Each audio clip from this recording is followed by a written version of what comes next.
Hey guys, welcome to the D3Jected server where I posted these vanguards here for the new LCI set.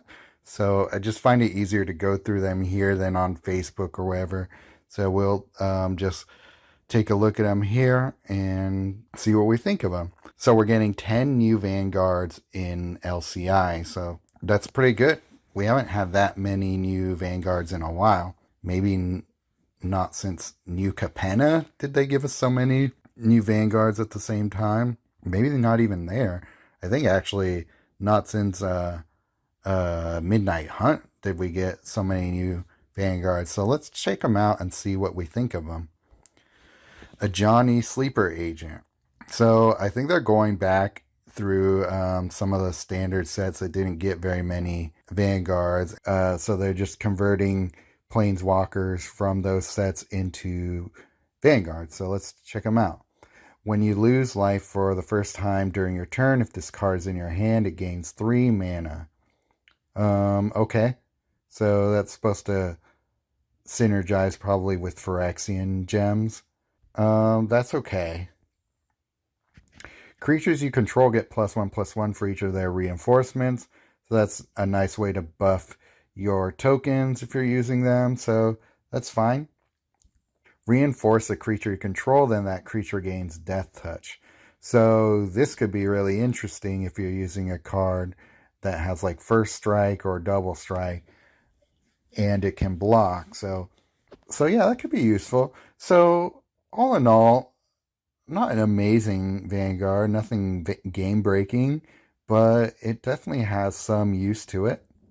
Huatli Warrior Poet. This is interesting. They're making her tricolor for her some weird reason. She never was in the game, I don't think. But anyway, create a green dinosaur token, then that creature gains trample. I think green dinosaurs are 3/3s. It costs no shields to do that, so you just get a free green dinosaur with trample every turn if you want. -1, you get target creature gains 3/3 and gains Berserker and Lifelink. I love that. I love that it gets Lifelink. Don't love that it gets Berserker, but it can be useful in some cases if you have a creature with, say, for example, Death Touch and Double Strike. So let's move on here. Or if a creature already has Berserker, that gives it lifelink basically. And -2, reinforce target creature you control, then that creature fights the first opposing creature. So yeah, that's a decent effect. Reinforcing something like an Atraxa or a Galta, and that creature fighting the first opposing creature is likely going to be able to take it out anyway. So not a bad effect within the right deck. So again, not an amazing Vanguard, but still I think functional. I think it probably will get some play, but depending on where you are in the game, this Vanguard is probably not strong enough for a lot of people in the high-end platinum ranks. So there you go. Karn, Scion of Urza. Pick and fetch one of the first 2 cards from your library, then destroy the others. So pick one, put it in your hand, and then destroy the other.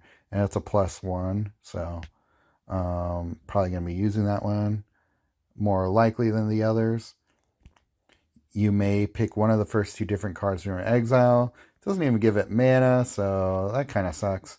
But, you know, for certain cards, it might make a difference. Like if you're using Capricious Hellraiser, for example, and you want to change what cards the Hellraiser has in its pool of cards to choose from, that's a way of changing that. So something worth thinking about if you're using it with Hellraiser.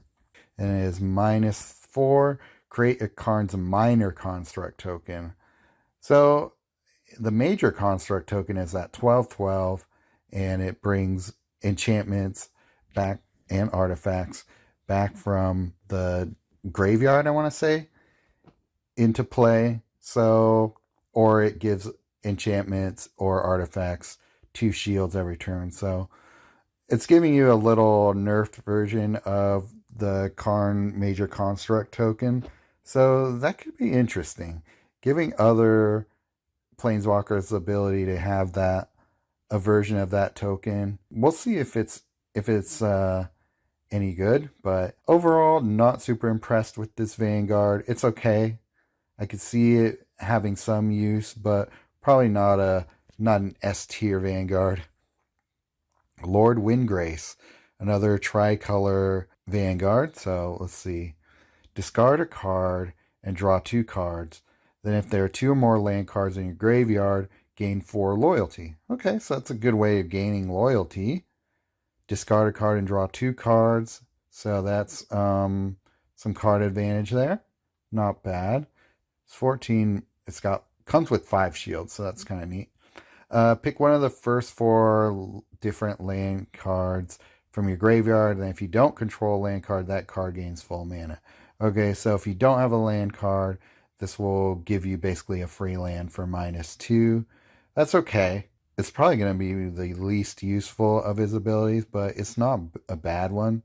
Depending on what type of land you're playing, an Urza Saga, for example, that's a good one to bring back into play. Yeah, maybe there's a few lands that do interesting things. Something like a Sunken Citadel, converting gems. So, yeah, that's pretty interesting. I think that can be useful. Me thinking about it some more. And then a -5, destroy an opposing artifact support. Then create X green cat tokens. X is the number of land cards you control, including their reinforcements. That's just an okay ability, especially for a -5. I don't think there's gonna do a lot for you a lot of times. Destroying an opposing artifact support. Again, a lot of times you're gonna be just destroying like a food token or a gold token anyway. So unless they're playing some really nasty support like Portal to Phyrexia, you're probably not going to be worried about their artifact supports too much. So this is very conditional in terms of how useful it's going to be.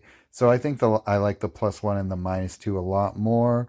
Although I'm not super impressed with the Vanguard abilities just in general. So, kind of disappointing of a Vanguard, to be honest. Nicol, Bolas, God Pharaoh. So it's 20 mana to cast. It's got 6 shields. But let's see what it does. Drain 6 mana from the first 2 cards in your opponent's hand. And that's a +3. So that's awesome. That's a really good +3 there. Because not only are you giving your Vanguard a lot of shields, but that's a really strong effect. That's going to be really messing with your opponent's ability to cast cards as much as they want, especially if you get this out early. Exile the first opposing creature with cost 8 or greater, then gain X mana. X is that card's base mana cost. That's great. Not only are you untargeted, exile a creature, so you're going to be getting rid of their Xanders or something like that. There's a lot of cards that you would rather exile instead of destroy, so that's great. And then you gain X mana. If you're exiling a Xander, for example, you're getting 20 mana for this -4. That's awesome. That's really good. And then, not to be outdone, the third ability is exile each opposing creature, then deal 15 damage to your opponent's planeswalker. Exiling each opponent creature. So you need to build the shields up a bit there to make it a little bit more useful. But yeah, board wipe on your opponent's side. It's kind of like bringing back Ruinous Ultimatum in a way. I mean, minus the Vanguard and support removal. But yeah, this is almost like, I guess more like Engulf the Shore, if anybody remembers that card. Sends all opposing creatures back to the top of their library. Similar in effect, but even better because not only are you exiling them, but you're also dealing 15 damage to your opponent's planeswalker. So that can really swing things around in your favor, keep you from losing, and making it a bit easier to win. So I think this is going to be the Chase Vanguard of the set. I don't know about you guys, but if there's one that you guys like more, But we'll see. Let's look at the rest of these vanguards, okay? Quintorius Kand, +2 is deal 3 damage to first opposing creature and to your opponent's planeswalker, and you gain 3 life. So that's just a little bit of bringing some damage to your opponent. So that's just okay. Nothing too amazing there. His -2 is Discover 2. I like that. I wish it had a little bit more than 4 shields, but a -2 is Discover 2. So basically, you're getting to choose one of your next 2 cards, giving it half its mana. So it's pretty good, but I think you do want a way to bump up the shields. If you're proliferating, this is a good card to take advantage of those Vanguard shields going up. And then his -5 is create an archaeological spirit. That's a typo. That archaeological spirit title token. Then all cards in your hand gain 3 mana. That's okay. Again, you're going to want to be proliferating to make this Vanguard a bit more useful. It's the amount of shields it loses while using the tokens or while using its abilities are not great for the effect. And then the +2 is not that awesome either. So I don't love this Vanguard. It's got some use, but I don't think it's going to be one of the better ones. Saheeli Rai. Haven't seen this Planeswalker in a long time, but I don't know why it's blue-black. It should be blue-red. So it's 9 mana, only comes with 2 shields, but the +1, draw a card, then deal 2 damage to each opposing creature. That's not bad. Every turn you're going to be dealing 2 damage to your opponent creatures. So I think after a certain amount of time, you're probably going to be picking them off. It's kind of a slow way of going about it, but it's a pretty decent little effect there. What's the -3? Create a copy of target non-token creature into the battlefield under your control. Then that creature gains the artifact subtype. That's actually pretty strong. If you're using, a Traxler or any other creature that you like to use for the enter the battlefield effect, that's a pretty solid way of going about it. And then it becomes an artifact, which I think will synergize with some cards in a good way, but I'm kind of blanking on who would take advantage of that best. Probably Tezzeret Betrayer of Flesh, who deals with artifact creatures, getting positive effects based on the amount of artifacts you have. So you can't copy non-tokens, so that makes it a little bit not as interesting, but still, being able to copy a creature at any time, any creature at any time, is pretty strong. And then the -4, fetch the first artifact from your library, and that card gains full mana. So if you're playing something like Portal to Phyrexia, for example, that's a good one. Pyromancer's Goggles. Some pretty solid artifacts in Standard right now. Chamil, that's a good one to put into play. That's a really good one to put in play, actually. So that's decent. This is a decent little Vanguard. One of the better rares, I think. Now we got Sorin. Haven't seen him in forever. They're really digging back to get these Vanguard. So 18 mana, kind of expensive. 4 shields. When you gain life for the first time on your turn, creatures you control get +2/+2. So that's the static effect. That's not bad. It's easy to gain life with a lot of different creatures and planeswalkers, so it's a nice little buff. Create X vampire tokens. X is the number of opposing creatures. So I'm wondering if that's just not including reinforcements. So you can create 3 vampire tokens at most. And I think it's those ones that have imminent death and all that, which is all right. And then the -4, draw a card, then deal X damage to your opponent's planeswalker. X is that card's base mana cost. Okay. Even though it only triggers once per turn, I believe, that can be a decent effect. Drawing a card and then dealing damage equal to that base mana cost. Yeah, that's solid. Not an amazing Vanguard either. I think it's appropriate for the rarity. So I'm glad that they're not giving us a ton of chase rares. They're not changing the way you can get dupes from the rare packs. So if they're not giving us very chaseable rares, then I'm fine with that. Vraska Relic Seeker. I believe this is the last one of the rares. +2.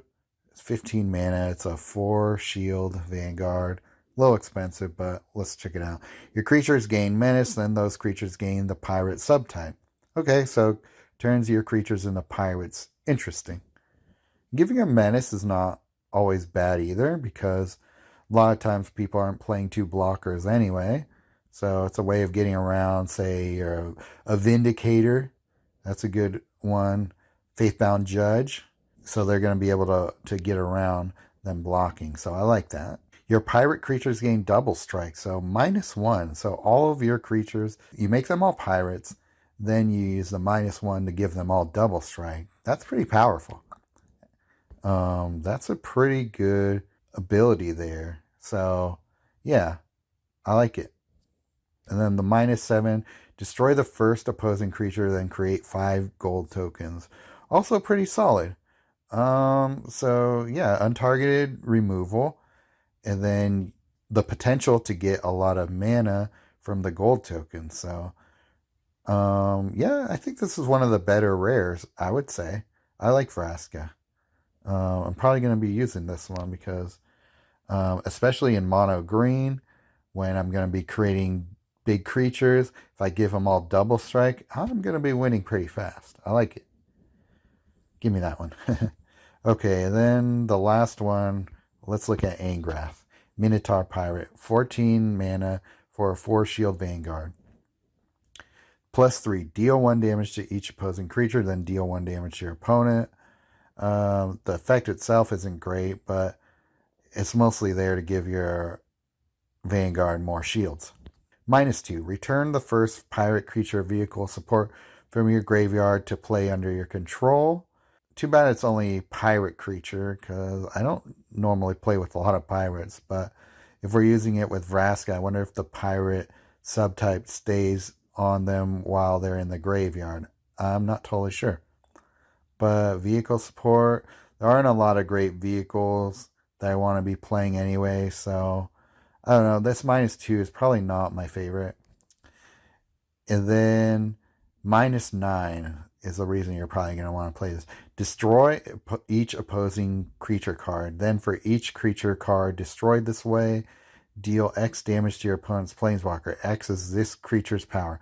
So I think it is meant to say X is that creature's power, the creature you destroyed. So basically, if you're playing against like a tainted adversary or something, I think that's going to really devastate your opponent and punish them for playing such huge cards and not winning on that turn. So, yeah, it's pretty interesting Vanguard. Is it chase worthy? I don't know. You tell me. The +3 isn't great, and the but you have to use it to get to the -9, which is pretty good. So, yeah, let me know, guys. What do you think? Which one of these Vanguards are you going to be chasing, if any? And are you going to be trying to collect all the Vanguards? I like Vraska, but I don't know if I'm going to be spending a lot of unnecessary jewels on it, especially when considering that a new set could be coming, I don't know, within the next month or so. You never know. This update is giving us a lot of cool, fun things to do, a lot of cards to chase after. So hopefully they give us a lot of time to collect the Vanguards without having to hoard resources for the next set. So, nothing too game breaking. I do like Bolas a lot. Is that going to be your chase Vanguard? Let me know. If it's another one instead, also let me know. So yeah, definitely want to hear your feedback on these Vanguards. Anything you like or don't like. Alright guys, see you in the next video.